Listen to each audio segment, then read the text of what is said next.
WhatsApp guys, কেমন আছো সবাই? আশা করি সবাই খুব ভালো আছো। স্যাভেজ 420 আমরা আবারও নিয়মিত হচ্ছি। এখন থেকে রেগুলার তোমরা ভিডিও পাবে। আর এর আগের ভিডিওতে আমরা জেনেছিলাম হচ্ছে ওয়ান্ডার ওম্যানের ফার্স্ট পার্ট সম্পর্কে। আজকে আমরা সেকেন্ড পার্ট সম্পর্কে জানবো। তবে আমার ভয়েস শুনে বুঝতে পারছো আমার গলা ভেঙে গিয়েছে, তো এর জন্য হয়তো তোমরা ভিডিওতে সেরকম মজা পাবে না, মানে ভিডিওটা হয়তো শ্রুতিমধুর লাগবে না আর কি। তো যাই হোক, আমরা মূল ভিডিওতে যাব। তবে তার আগে ছোট্ট একটা ব্রেক রয়েছে। তুমি চাইলে ব্রেকটা স্কিপ করে সরাসরি মূল ভিডিওতে যেতে পারো। ডিসক্রিপশনে ডোরেশন দেওয়া রয়েছে। এছাড়াও তুমি চাইলে ব্রেক দেখতেও পারো, তোমার ব্যক্তিগত ব্যাপার। তো আমরা অ্যাডস প্লে করে দিচ্ছি। গাইস, ক্রিকেক্স বাংলাদেশ এবং ভারতের জন্য অন্যতম নিরাপদ অ্যাপ। আর ক্রিকেক্সে খেলে তুমি জিততে পারো bike, TV, smart watch, headphone সহ ক্যাশ পুরস্কার। আর এছাড়াও 400% আইপিএল স্পোর্টস বোনাস তো রয়েছে এবং সর্বোচ্চ 7,500 জিততে পারো এবং উত্তেজনার সেরা স্বাদ নিতে পারো। আর ক্রিকেক্স দিচ্ছে জন্মদিনে 1,000 টাকা বোনাস একদম ফ্রি, এবং বন্ধুদের রেফার করেও পেতে পারো 300 টাকার বোনাস। আর মাত্র 500 টাকা ডিপোজিট করে তুমি 300 টাকার ইনস্ট্যান্ট বোনাস পেতে পারো। আর জেতা টাকা নিরাপদ উপায়ে তুলতে পারো। আর এদেশে বিকাশ, নগদ, রকেট উপায় আর ভারতে phone pay, Google pay, UPI এর মাধ্যমে লেনদেন দ্রুত এবং নিশ্চিন্তে করা যায়। তো পিন কমেন্ট থেকে বিনামূল্যে ক্রিকেক্স অ্যাপে রেজিস্ট্রেশন করতে পারো এবং উপার্জনের যাত্রা শুরু করতে পারো। তবে আমরা যে বিজ্ঞাপনে দেই না কেন, তোমরা জেনে শুনে বুঝে তারপর সেখানে যাবে। তো বিজ্ঞাপন শেষে আমরা মূল ভিডিওতে চলে আসলাম। তো সিনেমার শুরুতেই আমাদের ওয়ান্ডার উইমেন বা প্রিন্সেস ডায়নার ছোটবেলার কাহিনী দেখানো হয়, যেখানে আমরা দেখি যে ও এখনো সে ওদের ওই দ্বীপে রয়েছে। তো যাই হোক, ওদের দ্বীপে একটা কম্পিটিশন হচ্ছে। আর এই কম্পিটিশনে ও এত ছোট হওয়া সত্ত্বেও অংশগ্রহণ করে। আর এই কম্পিটিশনে মোট 4টি ধাপ রয়েছে। আর এই 4টা ধাপ যে পার করতে পারবে তাকেই এই দ্বীপের সবচেয়ে মহান যোদ্ধার টাইটেল দেওয়া হবে। তো যাই হোক, বাঁশি বাজে এই কম্পিটিশন শুরু হয়ে যায় এবং ডায়না তার দারুণ সব স্কিল প্রদর্শনের মাধ্যমে বাকি সব যে প্রতিদ্বন্দ্বী ছিল তাদেরকে পেছনে ফেলে সামনে এগিয়ে যায়। তো যখন সবার আগে ছিল তখন হঠাৎ করে ওর পেছনে কার রয়েছে এটা দেখার জন্য যখনই তাকায় তখন একটা গাছের সাথে ধাক্কা খেয়ে নিচে পড়ে যায়। আর এতে যেটা হয়, 4টা ধাপের যে একটা ধাপ ছিল সেই ধাপটা মাঝখানে ইনকমপ্লিট হয়ে যায়। আবার ওর বাকি প্রতিদ্বন্দ্বীরাও সামনের দিকে এগুচ্ছিল, কিন্তু ডায়নাও তো এত জলদি ছেড়ে দেওয়ার মতো পাচ্ছি নয়। ও করে কি একটা শর্টকাট রাস্তা ধরে তারপর বাকি সব কম্পিটিটরকে টেক্কা দিয়ে সরাসরি ফাইনাল রাউন্ডে চলে আসে। আর এরপর সে যখন একটা বর্ষা নিয়ে ফাইনাল টাস্কটা কমপ্লিট করে উইনার হতেই যাবে, তখনই ওর ট্রেনার মানে ওর খালা এসে ওকে থামিয়ে দেয় এবং বলে তোমাকে ডিসকোয়ালিফাই করা হলো, কারণ তুমি একটা টাস্ক কমপ্লিট না করে এই রাউন্ডে চলে এসেছো। আর তুমি এভাবে কখনোই বড় কোনো ফাইটারের উপাধি পেতে পারো না। তো এই কথা শুনে ডায়না কেঁদে ফেলে। আর তখন এই দ্বীপের রানী অর্থাৎ হিপুলিটা ওর মা চলে আসে এবং বলে তুমি যদি বিজয়ী হতে চাও তাহলে অবশ্যই তোমাকে সাহসের পাশাপাশি সত্যের পথ বেছে নিতে হবে। আর এরপর সিন চেঞ্জ হয়ে আসে হচ্ছে 1984 সালে, যেখানে আমরা প্রিন্সেস ডায়নাকে দেখি। এবং এই প্রিন্সেস ডায়না তো দ্বিতীয় বিশ্বযুদ্ধের সময় বড় ছিল, এখনো বুড়া হয়নি আর বুড়া হবেও না। এবং প্রিন্সেস ডায়নাকে তুমি মার্ভেলের ক্যাপ্টেন আমেরিকার সাথে তুলনা করতে পারো। তো যাই হোক, বর্তমানে সে আমেরিকায় বসবাস করছে এবং নিজের পরিচয় গোপন রেখে মানুষদের সাহায্য সহযোগিতা করে যাচ্ছিল। তো যাই হোক, এরপর সিন শিফট হয় এবং একটা জুয়েলারির দোকানে কিছু লোক প্রবেশ করে এবং এরপর ওই লোকগুলো করে কি, ওই জুয়েলারি দোকানের যে রিসেপশনিস্ট তার মাথায় বন্দুক ধরে। তো রিসেপশনিস্ট তখন ভয় পেয়ে যায় এবং ভাবে এরা হয়তো ডাকাত হবে, এর জন্য কিছু সোনাদানা টাকা দিয়ে দেয়। বাট লোকগুলো বলে আমাদের কোনো টাকা লাগবে না, তোদের দোকানে যে অ্যান্টিক পিস গুলো রয়েছে মানে অনেক পুরনো প্রাগৈতিহাসিক জিনিসগুলো সেগুলো আমাদেরকে দে। তো এরপর রাজা হচ্ছে ভোল্টে। আর তারপর যখন ওই অ্যান্টিক জিনিস নিয়ে পালাতে লাগে তখনই সিকিউরিটি গার্ড ওদেরকে আটকায়। আর তখন ওরা করে কি, নিজেদের জীবন বাঁচাতে একটা বাচ্চা মেয়েকে বন্দী বানায়। বাট তখনই সেখানে চলে আসে আমাদের ওয়ান্ডার উইমেন। এবং সত্যি বলতে যতগুলো সুপার হিরো আছে সবগুলো সুপার হিরো দেখলে আমার একটা বাংলা প্রবাদী মনে পড়ে, সেটা হচ্ছে নিজের খেয়ে বোনের মোষ তাড়ানো। মানে সুপার হিরোদের আর কোনো কাজ নেই, হুদাই খালি সবাইকে উপকার করবে। তো যাই হোক, ওয়ান্ডার উইমেন করে কি, তার যে একটা লেজার রূপ বা লেজারের দড়ি ছিল সেটা দিয়ে এক এক করে সকল চোরকে ধরে ফেলে এবং এরপর তারা যেগুলো চুরি করেছিল সেগুলো উদ্ধার করে। আর এর সাথে ওই চোরগুলোকে পুলিশের কাছে দিয়ে দেয়। তো যাই হোক, এরপর ডায়নার অ্যাপার্টমেন্ট দেখানো হয় এবং সেখানে আমরা জার্মান এবং ব্রিটিশদের সাথে দ্বিতীয় বিশ্বযুদ্ধ চলাকালীন কিছু স্মৃতি দেখতে পাই। এবং তোমাদের নিশ্চয়ই মনে আছে, গত ভিডিওতে আমরা কিন্তু দেখেছিলাম আমাদের প্রিন্সেস ডায়নার যে তোমার নায়ক, যার নাম হচ্ছে স্টিভ, সে কিন্তু মারা গিয়েছিল। আর ওই স্টিভকে সে আজ 40 বছর পরেও ভুলতে পারেনি। মানে দ্বিতীয় বিশ্বযুদ্ধ তো শেষ হয়েছে 1944-এ আর রানিং টাইম লাইন হচ্ছে 1984। তো 40 বছর পার হয়ে গিয়েছে, এখনো সে ভুলেনি। আর এরপর আমাদের এই সিনেমার আরো একটা ক্যারেক্টারকে দেখানো হয় যার নাম হচ্ছে বারবারা। এবং এখানে একটা বিষয় উল্লেখ্য, এ পর্যন্ত ইংরেজি সিনেমায় যে কয়জনের নাম বারবারা ছিল সবগুলাই মদনা ছিল এবং এই মেয়েটাকেও মদনাই দেখানো হয়েছে। ওর ভেতরে কনফিডেন্স বলে কোনো জিনিস ছিল না, আর এই কারণে ঠিক মতো হাঁটতেও পারতো না, আর তাই সবাই তাকে নিয়ে মজা করতো। তো যাই হোক, এই দৃশ্য দেখে আমার নিজের কথাই মনে পড়লো, আমিও এরকম ইন্ট্রোভার্টেড ছিলাম। রাস্তায় বেরোনোর পরে কোন পা কখন ফেলবো এটাও ভুলে যেতাম। তো যাই হোক, যদিও বারবারা ইন্ট্রোভার্টেড বা মদনা টাইপের, তারপরেও কিন্তু সে খুবই ভালো একটা জিওলজিস্ট। তো এরপর সে করে কি, ডায়নার মিউজিয়ামে আসে, কিন্তু হাঁটার সময় ফাইলগুলো পড়ে যায়। তো ডায়না এগুলো দেখে ওকে সাহায্য করতে আসে। আর বারবারা ডায়নার এই ব্যবহার দেখে মুগ্ধ হয়, কারণ ওকে তো কেউ পাত্তাই দেয় না। আর তখনই ওদের হেড আসে এবং বলে জুয়েলারি শপের কিছু অ্যান্টিক জিনিসপত্র এখানে নিয়ে আসা হয়েছে, যেগুলোর দাম সম্পর্কে বা ওগুলো কি সম্পর্কে আমরা জানি না। তো তিনি বারবারাকে দায়িত্ব দেন যে ওই জিনিসগুলো নিয়ে রিসার্চ করো এবং ওগুলোর কত মূল্যবান হতে পারে সেটা খুঁজে বের করো। তো যাই হোক, এরপর কাজের সময় বারবারা সেখানে একটা গ্রিন স্টোন খুঁজে পায়, কিন্তু সেখানে ওখানে ল্যাটিন ভাষায় কিছু লেখা ছিল। তো বারবারা কিছু বুঝে উঠতে পারে না, কারণ ল্যাটিন ভাষা তো যায় না। কিন্তু ডায়না অনেক ভাষা পড়তে জানতো, ল্যাটিন জানতো। তো ডায়না করে কি পাথরটা নেয় এবং লেখাপড়া দেখে এবং ওখানে কি লেখা সেটা পড়ে। তো এখানে লেখা ছিল যদি কেউ পাথরটা হাতে নেয় এবং কোনো কিছু উইশ করে তাহলে তার উইশ সত্যি হয়ে যাবে। তো এটা শোনার পরে সেখানের একজন কর্মকর্তা দুষ্টুমি করে ওই পাথরটা সে উইশ করে, আমার একটা কফি দরকার। আর তখনই আশ্চর্যজনক ভাবে একজন দুটো কফি নিয়ে আসে এবং বলে আমি জায়ানের জন্য কফি এনেছিলাম, বাট জায়ান কোথায় গেল? তো জায়ান যেহেতু নেই তাহলে তুমি কফিটা খাও। তো এরই মাধ্যমে বোঝা যায় লোকটার উইশ ছিল যে কফি খাওয়ার, সেটা কিন্তু পূরণ হয়ে গিয়েছে। আর ডায়না এই পাথরটা দেখে খুব খুশি হয়। তবে পুরোপুরি যে বিশ্বাস পেয়েছে তা না, যে এই পাথর ধরলে যে উইশ পূরণ হবে এরকম নয়, কিন্তু তারপরে ওই পাথর ধরে উইশ করে যদি আমি আলামিনকে একবার ফিরে পেতাম, যদি আমি স্টিভকে একবার ফিরে পেতাম। তো যাই হোক, এরপর ডায়নার বারবার একটা কফি শপে আসে এবং ওদের মধ্যে অনেক ভালো বন্ধুত্ব তৈরি হয়ে যায়। আর তারপর রাতের বেলা বাড়ি ফেরার সময় একটা লোক বারবারাকে ডিস্টার্ব করে, আর তখনই হুট করে ডায়না চলে আসে এবং লোকটাকে লাথি মেরে একবারে দূরে ফেলে দেয় এবং বারবারাকে সেভ করে দেয়। আর ডায়নার এত শক্তি দেখে বারবারা পুরো অবাক হয়ে যায়। আর এরপরেও করে কি নির্জন একটা জায়গায় এসে ওই পাথরটা ধরে ডায়নার মতো শক্তিশালী হতে চায়। আর এর পরের দিনই সকালে যখন ও ঘুম থেকে ওঠে তখন দেখা যায় অনেক বেশি শক্তিশালী হয়ে গিয়েছে, মানে শরীরটাই পুরো চেঞ্জ হয়ে গিয়েছে। আর মানুষজন ওকে দেখে আকর্ষিত হচ্ছে এবং জিমে গিয়ে ভারী ভারী ডাম্বেল উঠিয়ে ফেলতে পারছে। ওই স্টোনটি, ওই পাথরটি ওর উৎসাহ পূরণ করে দিয়েছে। তো যাই হোক, এরপর আমরা দেখি মিউজিয়ামের ডেকোরেশনের নাম করে ব্ল্যাক বোল্ট কোম্পানির মালিক আসে, যার নাম হচ্ছে ম্যাক্সওয়েল এবং সেই হচ্ছে এই সিনেমার মেইন ভিলেন। তো যাই হোক, সে এখানে অনেক টাকা ডোনেট করে এবং বারবারাকে ইমপ্রেস করার জন্য অনেক বড় একটা পার্টি অ্যারেঞ্জ করে। কিন্তু ডায়নার তখন এসে এই ম্যাক্সকে দেখে সন্দেহ হয়, কিন্তু তখন সেই মুহূর্তে সে কিছু বলে না। তো যাই হোক, এরপর ম্যাক্সওয়েল যখন তার অফিসে পৌঁছে সে দেখতে পায় টেবিলে ওর ছেলে বসে রয়েছে। আমি বুঝলাম না ওর ছেলে চাইনিজ টাইপ কেন, মনে হয় হারামজাদা চাইনিজ বিয়ে করেছে, বাট এই সিনেমাতে ওর বুকে দেখানো হয়নি। তো যাই হোক, তখন ম্যাক্স বলে আমি বুঝতে পেরেছি তুমি এই মুহূর্তে অনেক চিন্তায় আছো, তাই না? চিন্তা করো না, তোমার বাবা সব ঠিক করে দেবে। আর এটা বলেই সে তার ছেলেকে বাইরে যেতে বলে, কারণ ওর পেছনে অনেক বড় একটা ইনভেস্টর ছিল, মানে যে ওর ব্যবসায় টাকা খাটায় কোটি কোটি টাকা ইনভেস্ট করে রেখেছে। আর এই ইনভেস্টরের নাম ছিল হচ্ছে সাইমন। তো যাই হোক, এখানে যেটা হয়েছে ওই ইনভেস্টর অনেক টাকার উপর খাটিয়েছে, কিন্তু ইন রিটার্ন সেরকম লাভ পায়নি। এই কারণে ওদের দুজনের মধ্যে কথা কাটাকাটি হয় এবং ওই ইনভেস্টর সাইমন বলে ম্যাক্স তুমি যদি 2 দিনের মধ্যে আমার টাকা ফেরত না দাও আমি তোমাকে জেলের ভাত খাওয়াবো। তো এই হুমকি দিয়ে সাইমন সেখান থেকে চলে যায়। আর ম্যাক্সওয়েল তখন পেছনে তাকিয়ে দেখে তার ছেলে এই সব কথা শুনে ফেলেছে। তো নিজের চোখের সামনে এই কিছু হতে দেখে ম্যাক্স কেঁদে ফেলে এবং বলে বাবা আমি কোনো চোর নই, আমি তার সব টাকা শোধ করে দেবো। তো যাই হোক, এর পরের সিনেই সেই পার্টির সিন দেখানো হয়। আর ওই পার্টিতে বারবার একটা মডেলের মতো ড্রেস পরে এসেছিল আর ম্যাক্স তো ওকে দেখে পাগল হয়ে যায়। আর তারপর ভিড়ের মধ্যে থেকে ওকে এক সাইডে নিয়ে এসে অনেক প্রশংসা করে সৌন্দর্যে। তো যাই হোক, এখানে ম্যাক্সের মূল উদ্দেশ্য হচ্ছে সে জানে বারবারের কাছে ওই পাথরটা রয়েছে এবং বারবারের কাছ থেকে ওই পাথরটা নিয়ে নেওয়ার জন্য মূলত ম্যাক্স এত কিছু প্ল্যান করেছে। তো যাই হোক, এরপর সে করে কি বারবারাকে প্রেমের উস্কানি দিয়ে ওকে নিয়ে মিউজিয়ামে যায় এবং ওর সাথে মনে করে ইন্টিমেট হতে হতে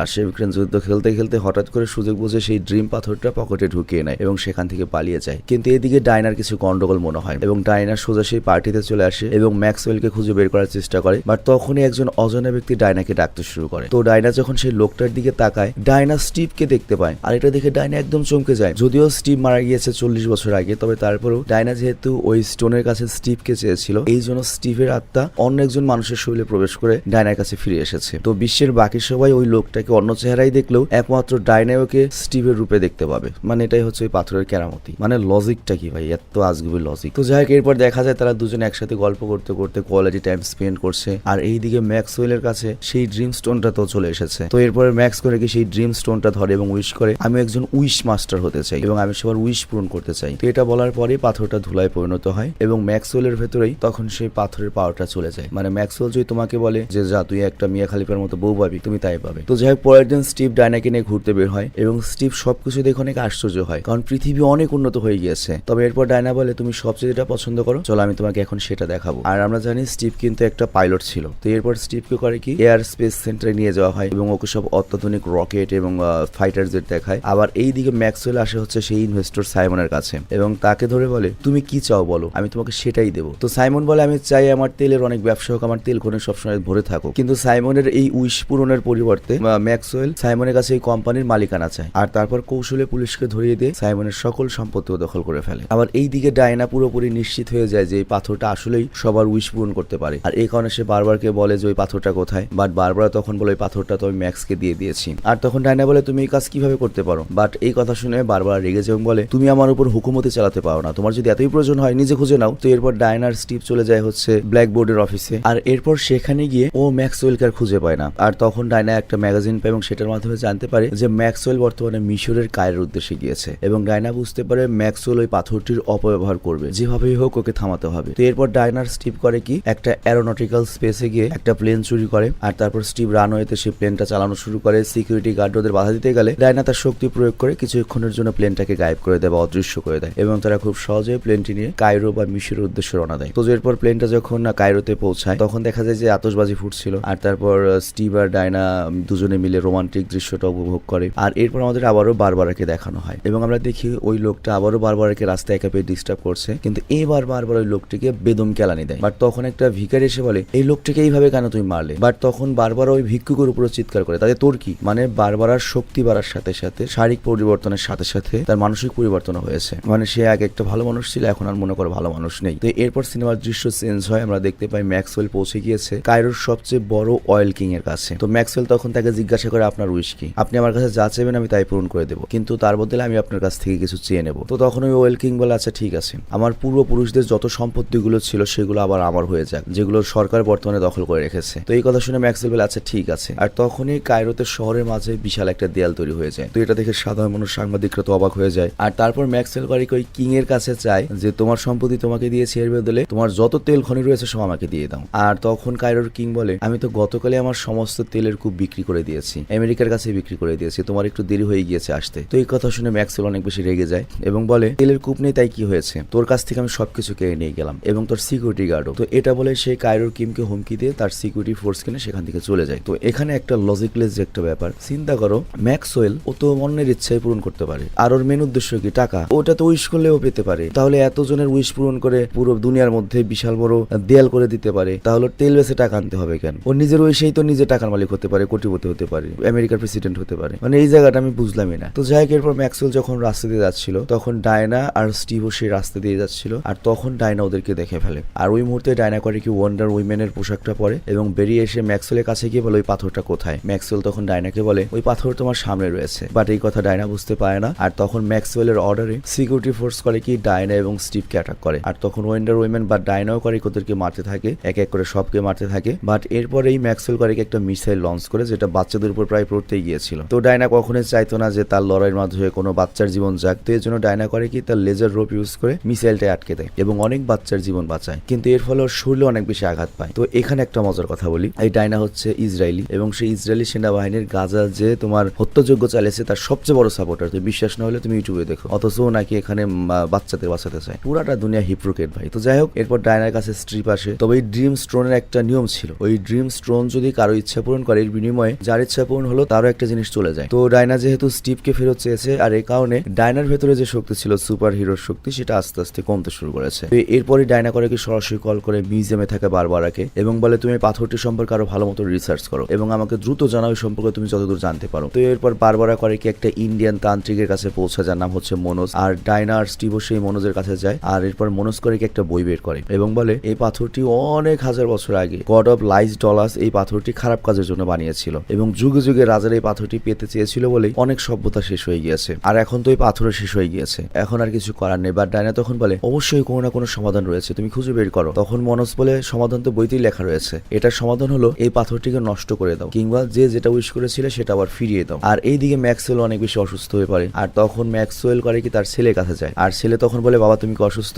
বাট ম্যাক্সওয়েল ওই কথার উত্তর না দিয়ে উল্টো ছেলেকে প্রশ্ন করে বাবা তুমি আমার কাছে যা খুশি তাই চাইতে পারো। বাট তখন ম্যাক্সওয়েলের ছেলে ওকে বলে আমি চাই আমার বাবা অনেক বড় মাপের একটা সফল ব্যক্তি হোক। আর তখন ওর বাবা অনেক ঘাবড়ে যায় এবং বলে এত টাকা পয়সা থাকতে আমার ছেলেটা কি চাইলো? তো ছেলের এই ইচ্ছা পূরণ করার জন্য সে সোজা চলে যায় হচ্ছে আমেরিকান প্রেসিডেন্টের কাছে, মানে খুঁজবি। আবার এদিকে ডায়নাও বুঝতে পারে তার শক্তি আস্তে আস্তে কমে যাচ্ছে আর এই কারণে সে সিদ্ধান্ত নেয় সে তার দ্বীপে ফেরত যাবে যেখানে একটা গোল্ড আর্মার রয়েছে এবং ওটা অ্যামাজনের সকল প্রাচীন যোদ্ধাদের একত্রিত বয়সে বানানো হয়েছিল এবং ওইটা শুধুমাত্র শক্তিশালী যোদ্ধারা ব্যবহার করতে পারতো। আর ওই ড্রেস পরলে এমনিতে শক্তি বেড়ে যায়। আবার এই দিকে আমরা দেখি ম্যাক্সওয়েল হোয়াইট হাউসে গিয়ে প্রেসিডেন্টের সাথে দেখা করে এবং প্রেসিডেন্টকে বলে আপনি আমার কাছ থেকে যা খুশি তাই চাইতে পারেন, আপনার সেই ইচ্ছা পূরণ হবে। তো প্রেসিডেন্ট তখন বলে আমি চাই দুনিয়ার সকল নিউক্লিয়ার বোমা আমার কাছে থাক। আর তখনই ম্যাক্সওয়েল কি রাশিয়া চায়না সহ দুনিয়ার যত নিউক্লিয়ার পাওয়ার রয়েছে সব আমেরিকার প্রেসিডেন্টের কাছে নিয়ে আসে এবং এর বিনিময়ে ম্যাক্সওয়েল তখন আমেরিকার প্রেসিডেন্ট হতে চায়, মানে সকল দায়িত্ব সে নিতে চায়। বাট এটা শোনার পরে বর্তমান প্রেসিডেন্ট রেগে যায়। বাট তখন ম্যাক্সওয়েল বলে দেখুন আমার অনেকগুলো মানুষের স্বাস্থ্য দরকার যেটা দিয়ে আমি আমার নিজের স্বাস্থ্যকে আবার সুস্থ করে তুলতে পারবো। তো এখানে আমরা যেটা বুঝতে পারি এই ম্যাক্সওয়েল যত মানুষের ইচ্ছা পূরণ করবে এখন সে তাদের স্বাস্থ্য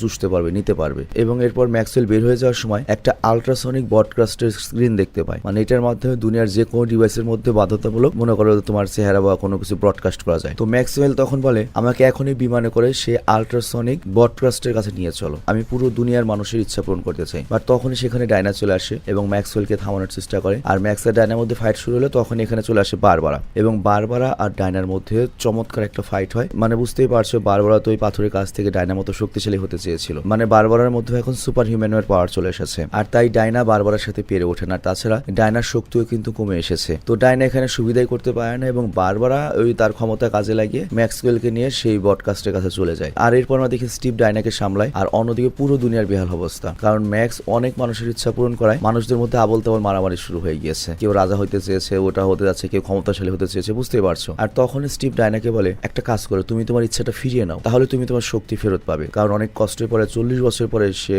স্টিভকে ফেরত পেয়েছে। কিন্তু তখনই ডায়নার তার মায়ের বলা কথা মনে পড়ে। তার মা বলেছিল একজন মহান যোদ্ধা সেই ব্যক্তি যে সাহসিকতার সাথে সত্যকেও মোকাবেলা করে। তো এই কারণে ডায়না এখন চিন্তা করে সত্যকেই গ্রহণ করতে হবে, কারণ স্টিভ বেঁচে নেই। তো এই জন্য ডায়না করে কি তার উইশটা ফিরিয়ে নেয়, আর স্টিভও আস্তে আস্তে ভ্যানিশ হয়ে যায় এবং ডায়না তার পুরো শক্তি আস্তে আস্তে পেতে থাকে। আর তারপর ডায়না করে কি তার যে লেজার রোপটা রয়েছে সেটা দিয়ে বিমানের উপর লাগিয়ে দেয় ভাই, সিরিয়াসলি। আর ওদিকে আমরা দেখি বিমানে থাকা অবস্থায় ম্যাক্সওয়েল বারবারাকে বলে তুমি কি চাও। বারবারা বলে আমি অনেক বেশি শক্তিশালী একটা শিকারী হান্টার হতে চাই। আর তখন ম্যাক্স বলে ঠিক আছে, আমি তোমার ইচ্ছা পূরণ করে দিচ্ছি। তো যাই হোক, এরপর ম্যাক্সওয়েল সেই ব্রডকাস্ট স্টুডিওতে পৌঁছায়। আর তারপর ম্যাক্সওয়েল বলে আমি এখনই ব্রডকাস্টটি ব্যবহার করতে চাই। আর ম্যাক্সওয়েলের নির্দেশ অনুযায়ী ওয়ার্ল্ড ম্যাক্সওয়েলকে ব্রডকাস্টে পৌঁছে দেওয়া হয় এবং সবার সামনে গিয়ে ম্যাক্সওয়েল পৌঁছায়। আর তখনই সেখানে ডায়না চলে আসে, কিন্তু ডায়নাকে আটকানোর জন্য চলে আসে হচ্ছে চিতা। আর এটা কিন্তু বারবারাই, ও যেহেতু উইশ করেছিল দুনিয়ার সবচেয়ে বড় শক্তিশালী হান্টার হবে না, তো এর জন্য চিতা হয়ে গিয়েছে। তো যাই হোক, এবারও ডায়নাও কিন্তু শক্তিশালী এবং এর সাথে ডায়নার কাছেও কিন্তু একটা শক্তিশালী আর্মর রয়েছে, আই মিন গোল্ড আর্মর। তবে লড়াইয়ের আগে ডায়না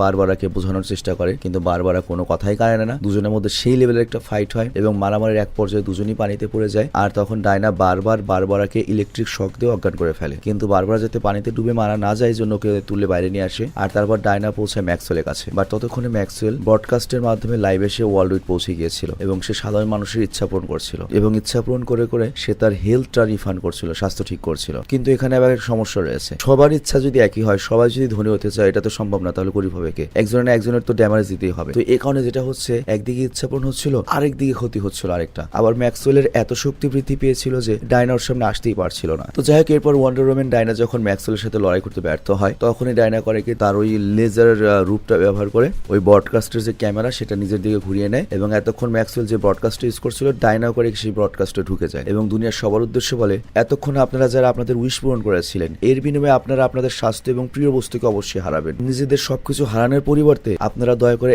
এখনই উইশ করা বন্ধ করে দিন। আর তারপর ডায়না সবাইকে একটা ভিজুয়াল দেখায়, মানে ভবিষ্যৎবাণী দেখায় যেটা হতে চলেছে। অ্যাকচুয়ালি দুনিয়ার সবাই যখন উইশ করেছে তখন এই দুনিয়ার সবচেয়ে বড় একটা ক্ষতি, মানে দুনিয়া খতমের দিকে চলে এসেছে, পুরো দুনিয়া ধ্বংস হয়ে যাবে এবং অলরেডি দেখা যাচ্ছে এটার ইম্প্যাক্ট পড়ে গিয়েছে। কেউ পরিবার হারিয়েছে, কেউ বাড়িঘর হারিয়েছে, কেউ পাগল হয়েছে। মনে করো তোমার উইশ তুমি অমুকের বউ নেবে, তাহলে তো তার কাছ থেকে তার বউটা চলে আসলো, অমুকের বাড়ির মতো তোমার স্বপ্ন। মানে বুঝতেই পারছো ব্যাপারটা গ্যাঞ্জাম কিভাবে লাগছে। তো এটা বুঝতে পারার পরে সব লোকেরা করে কি তাদের উইশ ফেরত নেওয়া শুরু করে। আর এখানে ডায়না ও ম্যাক্সওয়েলকে একটা দৃশ্য দেখায় যেখানে তার ছেলেকে দেখানো হয় এবং দেখানো হয় ম্যাক্সওয়েলের ছেলে একা ঘুরছে এবং ওর সাথে বাবা নিয়ে ওর দিন দিন একা হয়ে যাচ্ছে। তো এইভাবে ম্যাক্সওয়েল তার সমস্ত শক্তি ছেড়ে দেয় এবং পৃথিবীর প্রত্যেকটা উইশ যে পূরণ হয়েছিল সেগুলো আবার আগের মতো হয়ে যায়। ম্যাক্সওয়েল তার ছেলেকে ফিরে পায় আর এভাবেই পৃথিবীর ওপরে আসে অনেক বিপদটা কেটে যায়। কিন্তু আমার কথা হলো পৃথিবীর ওপরে যে এই যে তোমার বোমের মতো একটা জিনিস দেখলাম, এটা কে পাঠাইলো ভাই? পৃথিবীর বাইরে কারো বুঝাইছে? তো যাই হোক, এরপর ডায়না দেখতে পায় পৃথিবীর সবাই হেলেসে খেলে ক্রিসমাস ডে পালন করছে। আর শেষের দিকে ডায়না দেখে যে লোকটার দেহের ভেতরে স্টিভের আত্মা ঢুকেছিল সেই লোকটাও এখানে ঘুরে বেড়াচ্ছে। তো ওই লোকটি ডায়নাকে বলে আমি কি তোমাকে কোনোভাবে চিনি? উত্তরে ডায়না বলে হ্যাঁ, তুমি আমাকে চেনো, আমি তোমাকে চিনি। আর এরই সাথেই এই লজিকলেস সিনেমাটি শেষ হয়ে যায়। দেখো আমি লজিকলেস কেন বললাম, ইংলিশ সিনেমা বলতেই লজিকলেস, সিনেমা বলতেই লজিকলেস, সিনেমাতে গরু গাছে ওঠে, কিন্তু এই যে কাহিনী, এটার কোনো কাহিনী হয়েছে? তুমি মার্বেলের কাহিনীগুলো দেখো, কতখানি ম্যাচুইড একটা কাহিনী। এটা আমার কাছে পোলাপানের কার্টুন কাহিনী মনে হয়, সিরিয়াসলি। তো যাই হোক, আমি বিদায় নিচ্ছি, তোমরা ভালো থেকো, সুস্থ থেকো, টেক কেয়ার, আল্লাহ হাফেজ। এবং এরপরে আমরা একটা কোরিয়ান সিনেমা সম্পর্কে জানবো। বাই।